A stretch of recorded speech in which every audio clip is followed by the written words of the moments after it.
Esta história é para o Eric.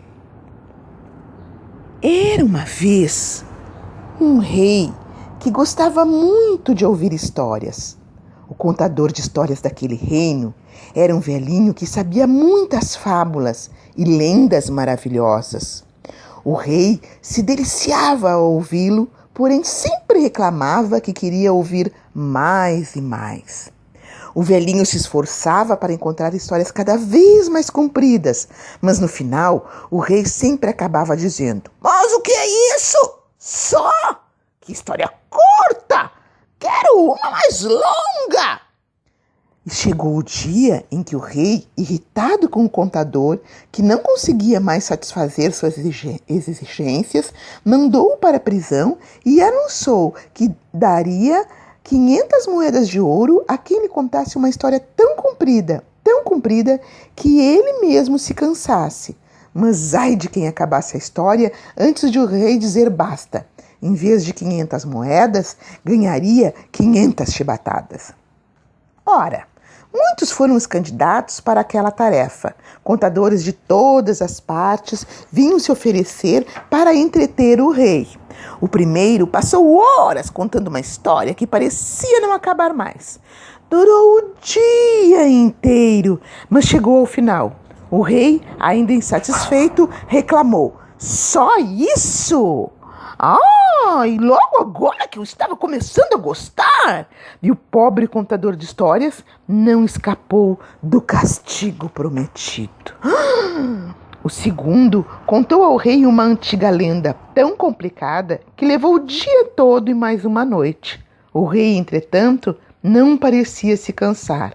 Ao amanhecer, ainda insistia enquanto o contador bocejava: "E aí? E aí? O que aconteceu depois? Fala, fala!" Nem é preciso dizer que esse também recebeu suas 500 chibatadas.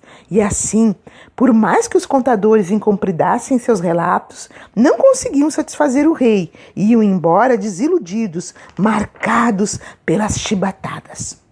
Um dia, porém, chegou ao palácio um jovem contador que garantiu ao rei que conhecia a história mais longa do mundo.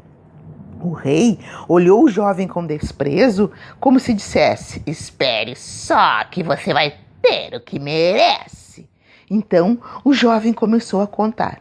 Era uma vez, num campo, um celeiro abarrotado de milho até o teto. Um dia, uma nuvem de gafanhotos desceu naquele lugar e um dos gafanhotos descobriu um buraquinho na parede do celeiro. Conseguindo entrar, o gafanhoto saiu carregando um grão de milho. E logo veio outro gafanhoto e carregou outro grão de milho. E veio outro gafanhoto e carregou outro grão de milho. E veio outro gafanhoto e carregou outro grão de milho. E veio outro gafanhoto e carregou outro grão de milho. E veio outro gafanhoto e veio outro grão. Está bem, disse o rei impaciente. "Já sei! Veio outro gafanhoto e carregou outro grão de milho. Chega de gafanhotos! Pule essa parte e diga logo o que aconteceu depois." "Ora, majestade," disse o jovem tranquilo, "toda a história deve ser contada por inteiro. Eu não posso pular nenhum pedacinho, senão vossa majestade não vai entender nada." Está certo," conformou-se o rei. "Prossiga." E o jovem continuou no mesmo tom. E veio outro gafanhoto e carregou outro grão de milho. E veio outro gafanhoto e carregou outro grão de milho. E veio outro gafanhoto e carregou outro grão de milho. E veio outro gafanhoto e carregou outro grão de milho. E assim prosseguiu, repetindo sempre a mesma cantilena. Cada vez que o rei tentava interrompê-lo, ele se mostrava ofendido e retrucava que não podia continuar a história sem contar inteirinha a parte principal. E veio outro gafanhoto e carregou outro grão de milho. E veio outro gafanhoto e carregou. E veio o rei, não aguentando mais, deu um berro: "Chega! Basta! Pode parar com essa história. Essa é demais até pra mim." Assim, o jovem saiu rico do palácio com suas bem merecidas moedas de ouro. E o velho contador de histórias foi solto e nunca mais teve problemas com o rei, que passou a preferir as histórias bem curtinhas. Gostou, Eric? Beijo.